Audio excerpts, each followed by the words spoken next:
Et salut tout le monde, c'est Princesse Armire, j'espère que vous allez bien. Aujourd'hui on se retrouve pour un Métécon spécial cru éclair et épisode méditerranéen. En effet, ce week-end il pleut un maximum sur tout le pourtour méditerranéen français. Ce qui fait que la quasi-totalité de la région méditerranéenne a été mise en vigilance orange pour pluie, inondations, orages et vents violents. Rien que ça. Mais alors, est-ce habituel? La réponse est oui. Il s'agit d'un épisode méditerranéen classique, comme les quelques-uns qu'on subit habituellement au début de l'automne. Bon, celui-ci est déjà tardif, puisque on le subit déjà à la fin du mois de novembre, et on n'est plus trop au début de l'automne. Et aujourd'hui, on va se demander si cet épisode Sevenol a-t-il été rendu plus intense par les changements climatiques. Et pour les nouveaux, enfin, ceux qui sont sur la chaîne depuis moins de 2 ans, je vais faire un bref rappel de ce qu'est un épisode Sevenol.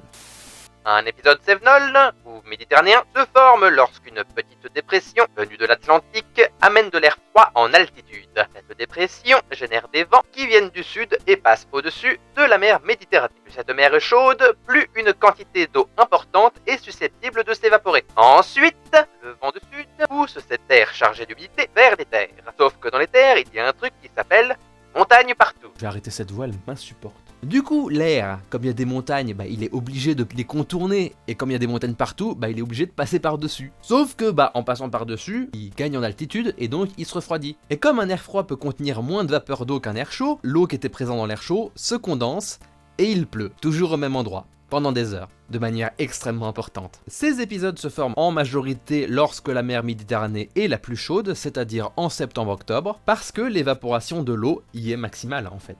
Bien, alors maintenant parlons de l'épisode actuel. Cet épisode a bien évidemment généré des cumuls de pluie importants et des crues éclairs, puisque tous les petits fleuves qui se jettent dans la Méditerranée partent de ces reliefs. La hauteur et la vitesse de l'eau augmentent donc très rapidement, ce qui rend plutôt difficile les opérations d'évacuation de la population. C'est bien pour ça que les épisodes Sevenol sont bien souvent les événements météorologiques les plus meurtriers de l'année, avec les tempêtes hivernales. Mais celui-ci a été plutôt bien anticipé par les modèles de prévision météo, ce qui a permis d'établir une communication efficace, afin que les populations ne soient pas pris de court.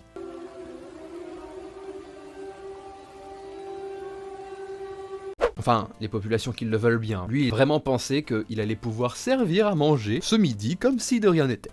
Mais du coup, la question que tout le monde se pose, est-ce que l'intensité de cet épisode aurait été strictement la même s'il n'y avait pas de changement climatique? Eh bien, plus ou moins oui. Alors, comment je peux avancer ça si rapidement, alors qu'on sait que le système climatique est régi par tellement de facteurs interdépendants que c'est totalement la merde pour savoir si oui ou non le changement climatique a une influence sur tel ou tel événement. Il faut pour cela revenir aux facteurs qui justifient l'existence et la formation d'un épisode Sevenol. La direction du vent, le relief, et l'intensité de l'évaporation au niveau de la mer.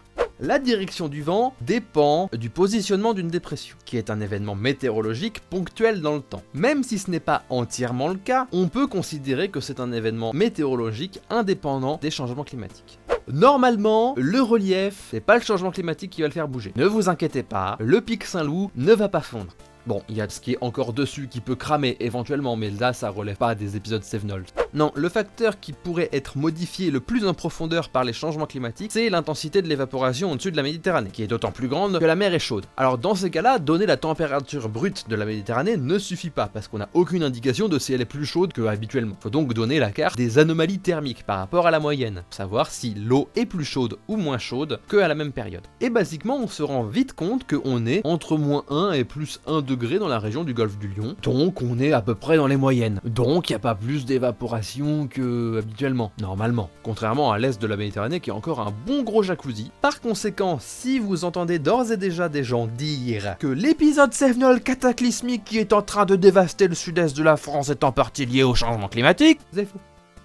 Aucun moyen pour l'affirmer à leur disposition.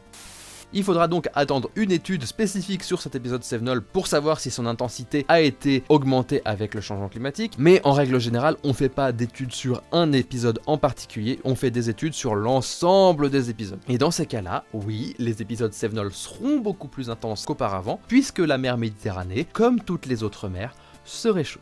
Quant à leur pouvoir destructeur, il faudra savoir si, oui ou non, l'homme a enfin décidé de s'éloigner de ces rivières torrentielles qui sont extrêmement dangereuses en cas de crue, ce qui n'est plus du ressort de la météorologie ni de la climatologie, mais de l'intelligence humaine, en fait. Sinon, concernant le temps des prochains jours, pour ceux qui regardent cette vidéo à sa sortie et pour qui cette vidéo n'est pas outdatée, il fera un temps pourri, désolé de vous l'apprendre. Une succession de perturbations atlantiques défilera sur la France toute la semaine, apportant une bonne dose de pluie. Ça sera un flux océanique plutôt doux. On peut dire qu'il fera plus chaud cette semaine que la semaine dernière où on s'est bien pelé le... Bref, un temps bien nul en perspective, mais au moins, on ne se l'écaillera pas. Voilà, c'était tout pour cette petite vidéo du dimanche un petit peu moins longue que les autres. J'ai quand même besoin d'un peu de temps libre pour dormir. Je pense que là, je manque énormément de sommeil à en voir mes cernes. Regardez-moi ça. Aïe, aïe, aïe. Si cette vidéo t'a plu, n'hésite pas à lui mettre un pouce bleu, à la commenter, à la partager et surtout à t'abonner. Je réponds à tous les commentaires, donc tu as quelques remarques à faire ou quelques questions à me poser, je te répondrai. En attendant, votre princesse vous souhaite une bonne semaine et que le pouvoir de la jupe soit avec vous. Bye! Bon, pour ceux qui se poseraient la question, j'ai pas mis ma coiffe parce que je suis juste en dessous du soleil et que du coup, elle est totalement cramée par le soleil. Regardez, j'ai l'impression de luire.